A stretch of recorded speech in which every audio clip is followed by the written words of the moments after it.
کیا تم نے نہیں دیکھا کہ تمہارے پروردگار نے قوم عاد کے ساتھ کیا کیا، جو ارم کہلاتے تھے، دراز قد مانند ستونوں کے، کہ تمام ملک میں ایسے پیدا نہیں ہوئے تھے؟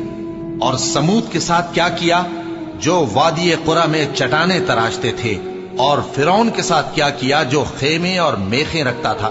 یہ لوگ ملکوں میں سرکش ہو رہے تھے، پس ان میں بہت سی خرابیاں کرتے تھے، تو تمہارے پروردگار نے ان پر عذاب کا کوڑا برسا دیا۔ بے شک تمہارا پروردگار طاق میں ہے۔ مگر انسان عجیب مخلوق ہے کہ جب اس کا پروردگار اس کو آزماتا ہے کہ اسے عزت دیتا اور نعمت بخشتا ہے تو کہتا ہے کہ میرے پروردگار نے مجھے عزت بخشی، اور جب دوسری طرح آزماتا ہے کہ اس پر روزی تنگ کر دیتا ہے تو کہتا ہے کہ میرے پروردگار نے مجھے ذلیل کیا۔ یوں نہیں، بلکہ تم لوگ یتیم کی خاطر نہیں کرتے اور نہ مسکین کو کھانا کھلانے کی